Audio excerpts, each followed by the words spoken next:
का आपके अपने चैनल लक्ष्य तक पर। अगर आप भी होम गार्ड की तैयारी कर रहे हैं यूपी में तो यह क्लास आपके लिए इम्पोर्टेंट होने वाले, क्योंकि हम आज की क्लास में डिस्कस करेंगे स्पेशली आपके सिलेबस के अकॉर्डिंग जीके जीएस।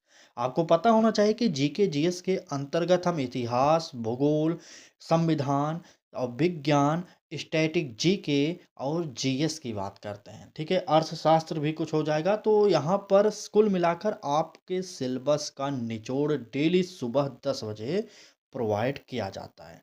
तो चलिए, क्लास का टाइम हो चुका है, तो आज के क्लास के क्वेश्चनों को देख लीजिए। आज की क्लास में इस प्रकार से कई सारे प्रश्नों पर हम चर्चा करेंगे और आपसे निवेदन बस इतना करेंगे कि आप लोग पूरी क्लास को जरूर देखेंगे।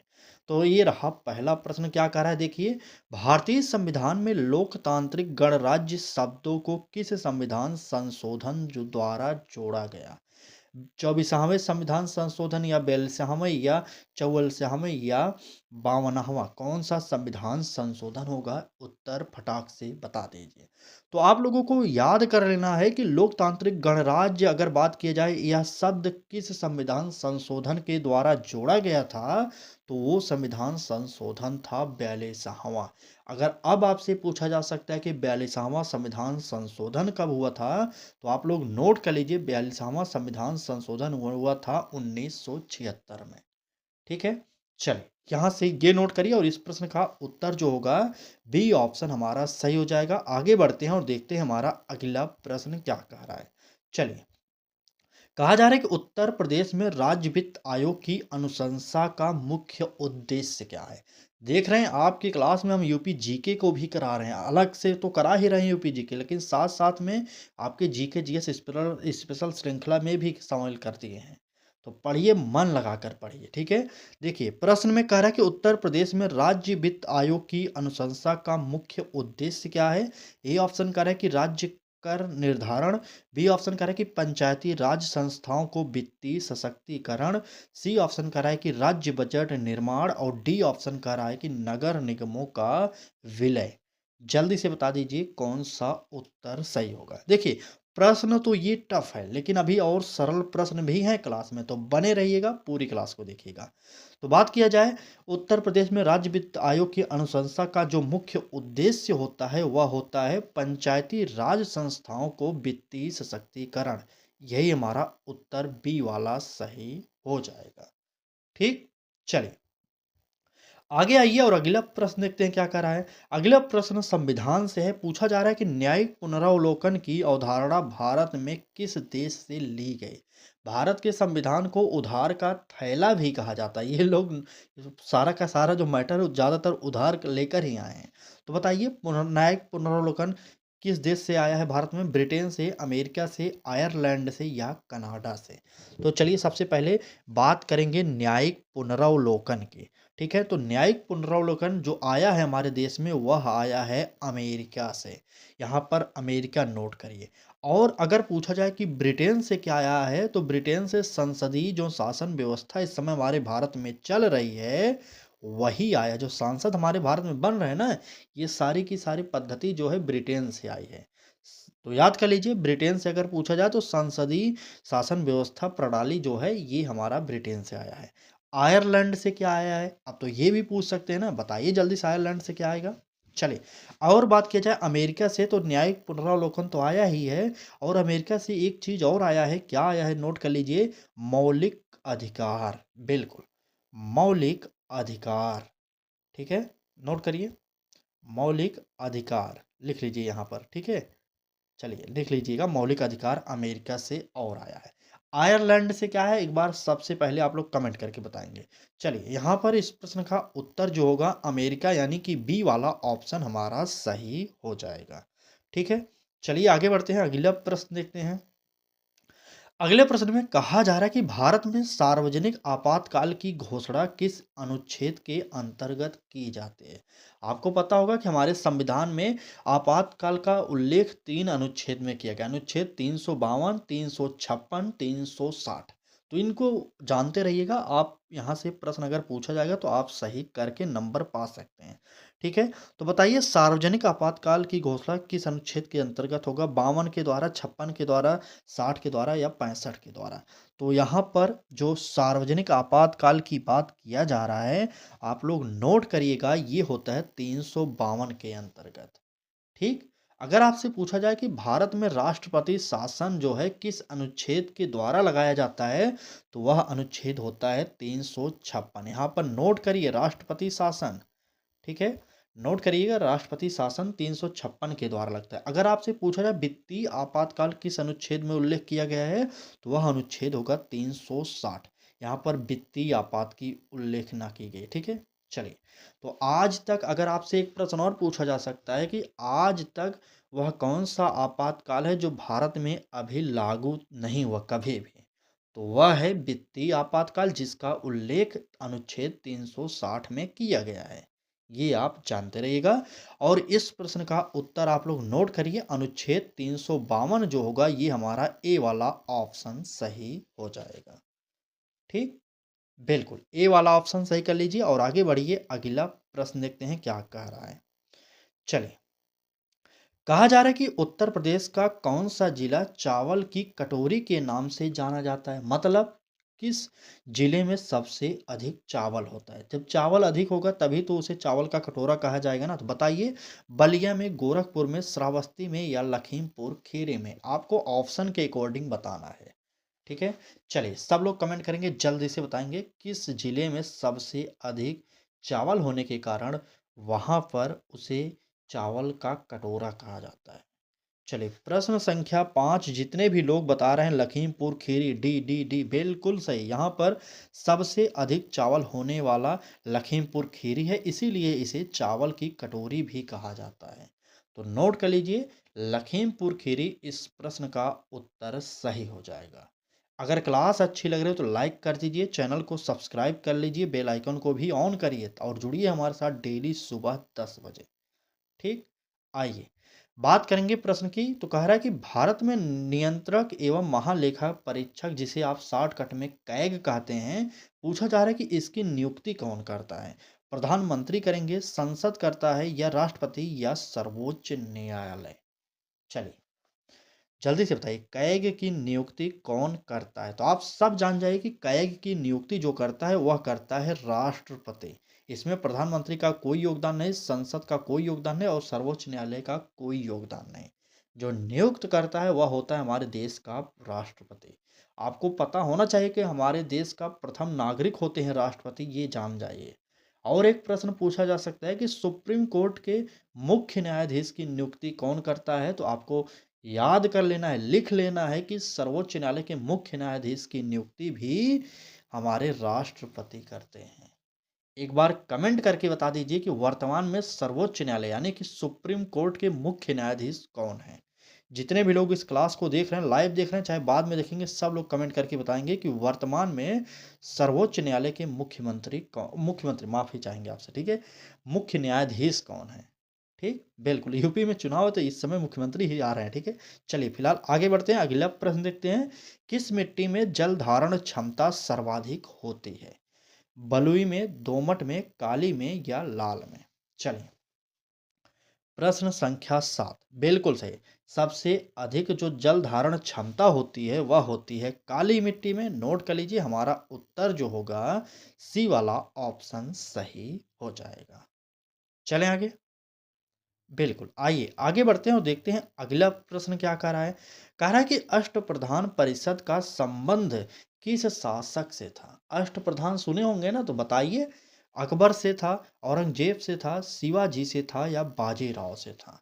एक बार बता दीजिए कि अष्टप्रधान कवि सुने थे ना? किस परिषद में रहते थे, किसके राज दरबार में रहते थे ना, बता दीजिए। चलिए अकबर, अकबर भाई साहब ओ भाई साहब, कि बिल्कुल गलत हैं आप सब। यहाँ पर अष्ट परिषद की बात किया जाए तो अष्टप्रधान जो होते थे हमारा शिवाजी हो जाएँगे। शिवाजी के राज दरबार में अष्टप्रधान कवि भी होते थे, आप सभी को पता होना चाहिए, ठीक है? तो यहाँ पर अष्टप्रधान परिषद का संबंध पूछा जा रहा है तो ये संबंध था शिवाजी से, ठीक? बिल्कुल। यहाँ पर इस प्रश्न का उत्तर हमारा सी वाला ऑप्शन सही हो जाएगा। आइए आगे बढ़ते हैं और अगला प्रश्न देखते हैं। उत्तर प्रदेश में सबसे कम साक्षरता दर वाला जनपद कौन सा सुनिश्चित किया गया है? हमने आपको बताया था कि 2011 के जनगणना के अकॉर्डिंग ही हमें अभी जनगणना पढ़ना पड़ेगा, क्योंकि 2021 वाला जनगणना का रिपोर्ट हमारे भारत सरकार ने अभी रिलीज ही नहीं किया है। सोचिए, तो पढ़िए आप 2011 का, तो बताइए। श्रावस्ती होगा, बलरामपुर होगा, सोनभद्र होगा, सिद्धार्थ नगर होगा। चलिए, सबसे कम साक्षरता दर वाला जनपद पूछा जा रहा है। प्रश्न संख्या 9 बिल्कुल सही। सबसे कम साक्षरता दर वाला जो जिला होगा वह हो जाएगा श्रावस्ती। यहाँ पर साक्षरता दर सबसे कम है हमारे यूपी में। तो यहाँ से आगे बढ़ेंगे और अगला प्रश्न देखेंगे क्या कह रहा है। तो प्रश्न में कहा जा रहा है कि निम्न में से कौन सा मौलिक कर्तव्य संविधान में मूल रूप से शामिल नहीं था? फिर से पढ़ लीजिए, कौन सा मौलिक कर्तव्य है जो संविधान में मूल रूप से शामिल नहीं था? ए ऑप्शन कह रहा है कि सार्वजनिक संपत्ति की रक्षा, बी ऑप्शन कह रहा है कि वैज्ञानिक दृष्टिकोण का विकास, सी ऑप्शन कह रहा है कि पर्यावरण संरक्षण और डी ऑप्शन मतदान करना। चलिए, जल्दी से बता दीजिए उत्तर कौन सा होगा। बिल्कुल, जो मौलिक कर्तव्य था हमारे संविधान में शामिल नहीं था वो था हमारा मतदान करना। तो आप सब नोट कर लीजिए, आपके यहाँ पर जब भी चुनाव हो तो आप लोग वोट जरूर करा करिए। चाहे प्रधानी का चुनाव हो, चाहे जिला पंचायती का, चाहे जिस भी क्षेत्र में चुनाव हो, अगर आपको मौका मिल रहा है वोट देने का तो अपने वोट का प्रयोग जरूर करें और अच्छे प्रत्याशियों को जरूर चुनें। ठीक है, जिसके द्वारा आपका विकास भी हो सके। चलिए आगे बढ़ते हैं, अगला प्रश्न देखते हैं। कहा जा रहा है कि भारत में राष्ट्रीय आपदा प्रबंधन प्राधिकरण का अध्यक्ष कौन होता है? इंपॉर्टेंट है यह प्रश्न। भारत में राष्ट्रीय आपदा प्रबंधन प्राधिकरण का अध्यक्ष कौन होता है?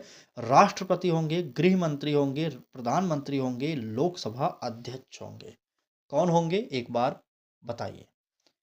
चलिए, बिल्कुल सही। अगर बात किया जाए राष्ट्रीय आपदा प्रबंधन प्राधिकरण का अध्यक्ष की, तो बिल्कुल सही, आप सब उत्तर सही दे रहे हैं। बिल्कुल, हमारा प्रधानमंत्री जो होते हैं देश के, यही होते हैं हमारे राष्ट्रीय आपदा प्रबंधन प्राधिकरण के अध्यक्ष। तो नोट करिए, इस प्रश्न का उत्तर जो होगा सी वाला ऑप्शन सही हो जाएगा। ठीक, चलें आगे। आइए आगे बढ़ते हैं, अगला प्रश्न देखते हैं। देखिए, यूपी जीके भी शामिल कर रहे हैं। अगर आपको यूपी जीके अलग से क्लास नहीं प्रोवाइड कर रहे हैं तो इसका मतलब ये नहीं कि हम यूपी जीके पर फोकस नहीं करेंगे। यूपी जीके भी आपको इसी क्लास में प्रोवाइड करते हुए चलेंगे। डेली 30-40 प्रश्न आपको सॉल्व करा रहे हैं सुबह 10 बजे। तो जुड़ना ना भूलें, डेली जुड़िए, लाइव जुड़िए। समय कम है आपके पास, ठीक है, और कंपटीशन बहुत ज़्यादा है। ठीक, चलें, यूपी जीके बिल्कुल है। और यूपीपी के लिए ये भी इम्पोर्टेंट है, यूपीपी वाले भी देख सकते हैं। क्या उत्तर प्रदेश जीके नहीं पूछा जाएगा? यूपीपी में पूछा जाएगा, तो पढ़िए सब लोग। ठीक है, कुछ प्रश्न हैं जो होम गार्ड स्पेशली हैं और बाकी सभी प्रश्न ऐसे हैं जो सभी कंपटीशन एग्जाम के लिए इम्पोर्टेंट हैं। अभी आज की इसी क्लास में हम आपको होम गार्ड से संबंधित कुछ प्रश्नों को भी कराएंगे। ठीक है, तो तैयार रहिए, पूरी क्लास देखिए जरूर। चलिए, उत्तर प्रदेश में पंचायती राज दिवस कब मनाया जाता है ये आपको बताना है। 24 अप्रैल को, 2 अक्टूबर को, 15 अगस्त को, 26 जनवरी को। चलिए, बात उत्तर प्रदेश में पंचायती राज दिवस मनाने की जा रही है। तो बिल्कुल सही, 24 अप्रैल को मनाया जाता है, क्योंकि यूपी में 24 अप्रैल को ही लागू किया गया था। इसलिए हमारा यूपी में पंचायती राज दिवस जो मनाया जाता है 24 अप्रैल को मनाया जाता है।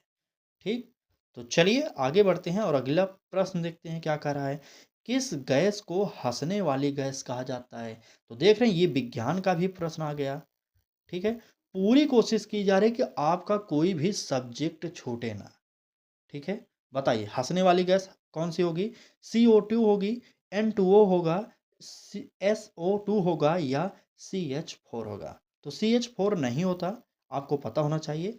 अब बताइए CO2, बिल्कुल CO2 क्या होना चाहिए? बिल्कुल नहीं होना चाहिए। CO2 कार्बन डाइऑक्साइड हो सकता है, बिल्कुल नहीं होगा।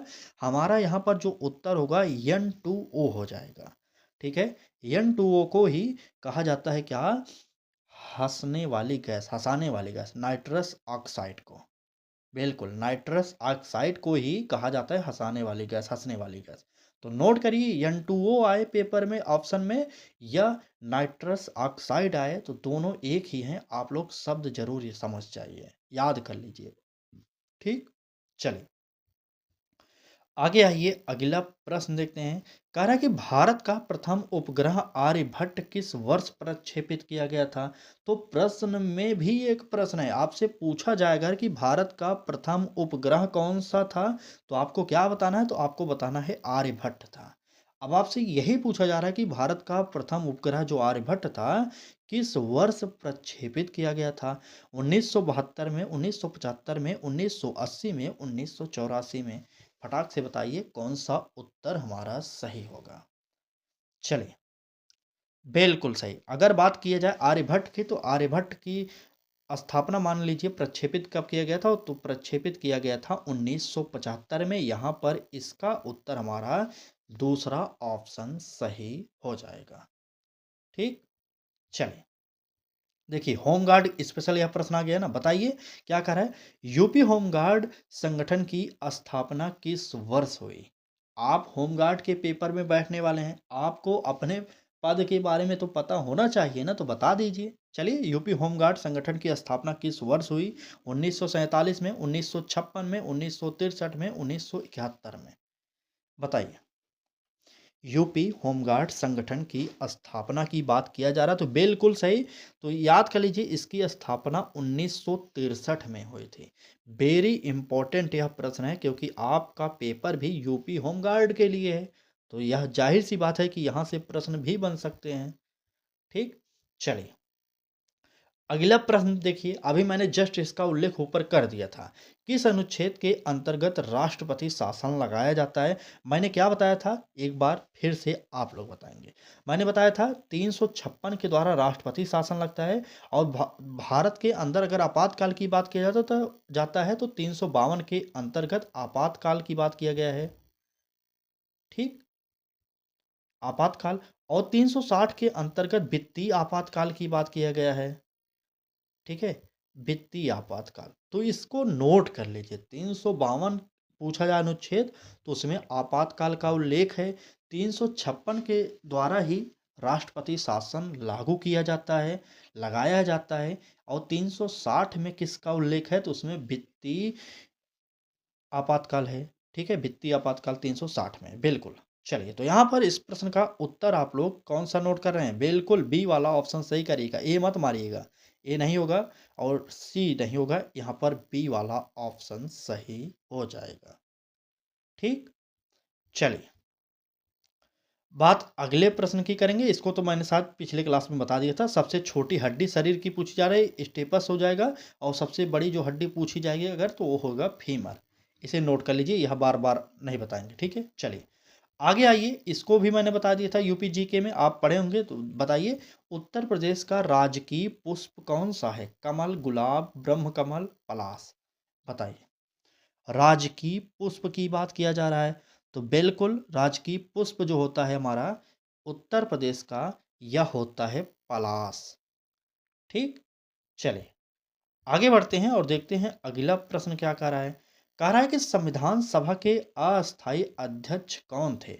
डॉक्टर राजेंद्र प्रसाद थे, पंडित जवाहरलाल नेहरू थे, डॉक्टर सच्चिदानंद सिन्हा थे, भीमराव अंबेडकर? तो अंबेडकर ने संविधान लिखा, इसके लिए इसके कारण ही इन्हें संविधान का निर्माता कहा जाता है। ठीक है, और अस्थायी अध्यक्ष की अगर बात किया जाए तो वो कौन थे? सच्चिदानंद सिन्हा जी थे। कितने दिन के लिए बनाए गए थे भाई साहब ये अस्थायी अध्यक्ष? मात्र 2 दिन के लिए बनाए गए थे अस्थायी अध्यक्ष। उसके बाद अस्थायी अध्यक्ष कौन बनाए गए थे? तो हमारा प्रथम राष्ट्रपति डॉक्टर राजेंद्र प्रसाद को अस्थायी अध्यक्ष बनाया गया था संविधान सभा का। सिर्फ 2 दिन के लिए अस्थायी अध्यक्ष का चुनाव हुआ था जिसमें सच्चिदानंद सिन्हा को बनाया गया था। ठीक है, तो यहाँ पर सच्चिदानंद सिन्हा जी हमारे तीसरा ऑप्शन यानी कि सी वाला ऑप्शन सही हो जाएगा। ठीक, अगर क्लास अच्छी लग रही है तो लाइक जरूर करिए और इस क्लास को एक बार शेयर करिए क्योंकि आपके लिए फ्री शिक्षा डेली प्रोवाइड की जा रही है। चाहे आप टीचिंग एग्जाम की बात कर लें, चाहे आप अदर कंपटीशन एग्जाम की बात कर लें। ठीक है। अभी मैंने आपको पता होगा कि सीटेट की लगातार फ्री प्रैक्टिस बैच आपको प्रोवाइड करके दिखाया है, किस प्रकार से प्रश्न आपकी परीक्षा में भी मिले थे हूबहू। तो आप तैयार रहिए, आपके होमगार्ड में भी हूबहू प्रश्न मिल सकते हैं। और यूपी पुलिस कांस्टेबल वालों, आप भी तैयार हो जाओ, क्योंकि क्लासेज आपके लिए भी हो रही हैं। ठीक। चलिए, भारत में सबसे बड़ा सार्वजनिक क्षेत्र का बैंक कौन सा है? पीएनबी है, एसबीआई है, बीओबी, बीओबी मतलब जान रहे हैं, बैंक ऑफ बड़ौदा, ठीक है, और केनरा बैंक। बताइए, भारत में सबसे बड़ा सार्वजनिक क्षेत्र का बैंक कौन सा है? तो आप लोग नोट कर लीजिए, सबसे बड़ा एसबीआई है भाई साहब। इनका रोज सर्वर ही डाउन रहता है, ठीक है। यहाँ पर बी ऑप्शन, स्टेट बैंक ऑफ इंडिया सबसे बड़ा हो जाएगा। ठीक। इन्हीं का सर बहुत ज़्यादा सर्वर डाउन रहता है। चलिए, बात अगले प्रश्न की। उत्तर प्रदेश में सबसे लंबी नदी कौन सी है? गंगा, यमुना, घाघरा, गोमती। चलिए फटाक से बताइए। बिल्कुल। जिन लोगों ने भी ए ऑप्शन गंगा को बताया, बिल्कुल गलत हो जाएंगे भाई साहब। गंगा का भौकाल सिर्फ हमारे प्रधानमंत्री बनाते हैं। बाकी हमारे यूपी की सबसे बड़ी नदी गंगा जी नहीं है। सबसे बड़ी नदी की बात किया जाए तो कौन सी नदी होंगी? बिल्कुल सही, हमारा उत्तर सी ऑप्शन घाघरा नदी उत्तर प्रदेश की सबसे लंबी नदी है। लंबी का मतलब जान रहे हैं ना, लंबाई के अकॉर्डिंग बताया जा रहा है। ठीक है, लंबाई के अकॉर्डिंग। नोट करिएगा, घाघरा नदी उत्तर प्रदेश की सबसे लंबी नदी है। आइए, अगला प्रश्न देखिए, किस विटामिन की कमी से रतौंधी होती है? Vitamin B, vitamin C, vitamin A, vitamin D. चलिए,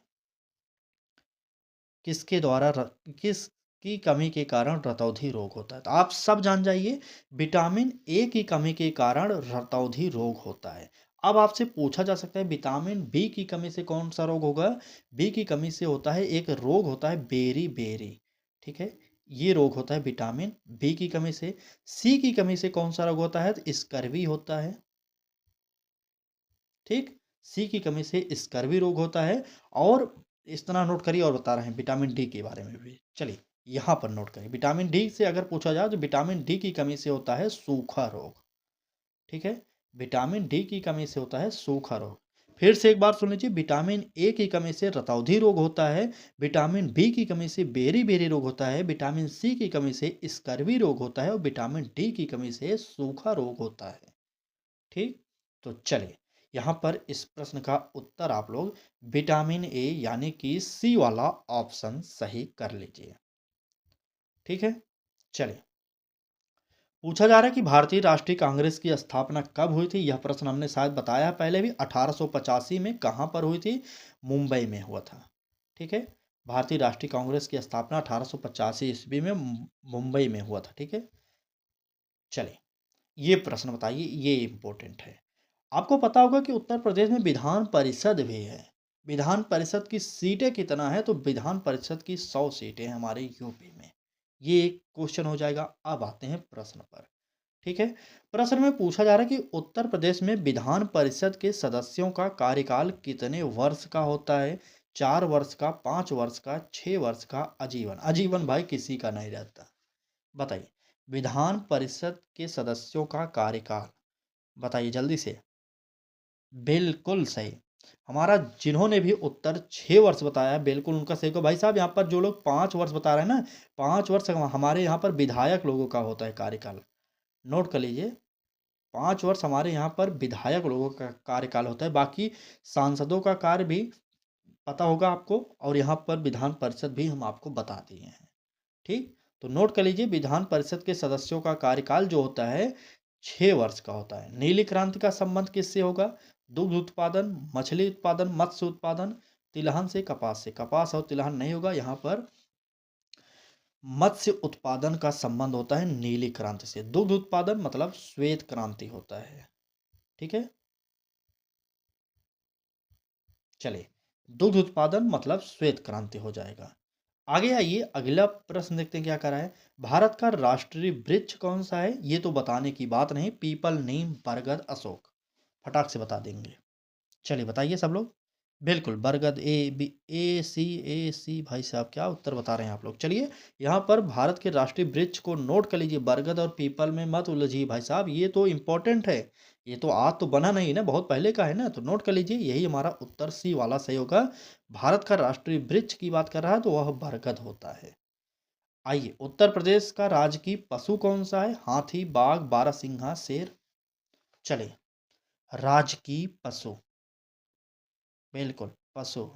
प्रश्न संख्या 27, बिल्कुल। जिन्होंने भी बारहसिंघा बताया बिल्कुल सही बता रहे हैं कि हमारे उत्तर प्रदेश का राजकीय पशु जो होता है वह बारहसिंघा होता है। ठीक है, तो नोट कर लीजिए, यहाँ पर सी वाला ऑप्शन हमारा सही हो जाएगा। चलिए, आगे बढ़ते हैं। किस ग्रह को लाल ग्रह कहा जाता है? शुक्र को, मंगल को, बृहस्पति को, शनि को? तो बताइए। तो मंगल ग्रह को लाल ग्रह कहा जाता है। शुक्र ग्रह से प्रश्न क्या बनता है? सबसे चमकीला ग्रह कौन सा होता है? तो आपको बताना है कि शुक्र ग्रह होता है सबसे चमकीला। बृहस्पति हमारे सौर मंडल का सबसे बड़ा ग्रह है, ये भी नोट करिएगा। ठीक। और शनि क्या है बताइए, शनि के बारे में कुछ फैक्ट बताइए ना। चलिए, यहां से नोट कर लीजिएगा इतना। आगे बढ़ते हैं, अगला प्रश्न देखते हैं क्या कह रहा है। कहा जा रहा है कि संविधान का कौन सा भाग मौलिक अधिकारों से संबंधित है? भाग 2, भाग 3, भाग 4, भाग 5? चले, मौलिक अधिकार, अभी मैंने बताया था ना कि मौलिक अधिकार कहां से लिया गया, तो मौलिक अधिकार लिया गया अमेरिका से। ठीक है, मौलिक अधिकार अमेरिका से लिया गया। अगर अगर पूछा जाए कि मौलिक कर्तव्य कहाँ से लिया गया, तो मौलिक कर्तव्य लिया गया था रूस से। ये भी नोट करिएगा। मौलिक अधिकार और मौलिक कर्तव्य में काफ़ी लोग फंस जाते हैं, तो नोट करिए, एक बार फिर से सुनिए। मौलिक अधिकार लिया गया अमेरिका से, मौलिक कर्तव्य लिया गया रूस से। ठीक। तो आइए, मौलिक अधिकारों का उल्लेख किस भाग में किया गया है, तो आप नोट कर लीजिए, यह भाग 3 है, इसी में किया गया है। ठीक है, अब आपको कमेंट बॉक्स में बताना है भाग 3 कितने अनुच्छेद से लेकर कितने अनुच्छेद के बीच में भाग 3 होता है। ठीक, चलिए कमेंट करके बताइए, तब तक अगला प्रश्न देखते हैं। उत्तर प्रदेश की पहली महिला राज्यपाल कौन थी? सरोजनी नायडू, पद्माजा नायडू, आनंदीबेन पटेल, विजय लक्ष्मी पंडित? तो आप सब जानते होंगे, उत्तर प्रदेश की पहली महिला राज्यपाल जो थी वो थी सरोजनी नायडू। सिर्फ उत्तर प्रदेश की ही नहीं, पूरे भारत में किसी भी राज्य में बनने वाली ये प्रथम महिला राज्यपाल थी। इनको जानते रहिएगा। ठीक, बिल्कुल। अभी हाल ही में आनंदीबेन पटेल भी हमारी यूपी के राज्यपाल बनी थी, आपको पता होगा, भाजपा की सरकार में। ठीक है, इनके बारे में उतना इम्पोर्टेंट नहीं जानिएगा, लेकिन हमारे पहली महिला राज्यपाल जो थी सरोजनी नायडू, इनके बारे में ज़रूर जानिएगा। यूपी की पहली महिला मुख्यमंत्री की बात की जाए, तो जो लोग मायावती बताते हैं भाई साहब, वहाँ पर करेक्शन करिए। मायावती प्रथम आदिवासी महिला मुख्यमंत्री हैं। ठीक है, ये कह सकते हैं। और जो हमारी उत्तर प्रदेश की पहली महिला मुख्यमंत्री थी, वो थी सुचिता कृपलानी। ये भी नोट करिए। और उत्तर प्रदेश में जो सुचिता कृपलानी पहली महिला मुख्यमंत्री बनी थी, ये सिर्फ उत्तर प्रदेश की नहीं बल्कि भारत में बनने वाली किसी भी राज्य की महिला मुख्यमंत्रियों में प्रथम थी। ठीक, तो ये रहा आज की क्लास। क्लास आपको अच्छी लगी हो तो लाइक कर दीजिएगा, चैनल को भी सब्सक्राइब करिए, बेल आइकन को ऑन करिए और जुड़िए हमारे चैनल लक्ष्य तक से, और अपने लक्ष्य को प्राप्त करिए। ठीक, क्लास कैसी लगी कमेंट करके ज़रूर बताइएगा आप लोग। और डेली सुबह 10 बजे आपके पास यूट्यूब नोटिफिकेशन भेजे या ना भेजे, आप लोग ज़रूर लाइव जुड़ा करिए। ठीक, चलिए क्लास को यहीं पर समाप्त करते हैं, कल फिर मिलेंगे एक नए क्लास के साथ। देखिए, आपका सिलेबस पूरा एकदम जीके जीएस पर आधारित है। मैथ पढ़ना नहीं है, इंग्लिश पढ़ना नहीं है, हिंदी पढ़ना नहीं है।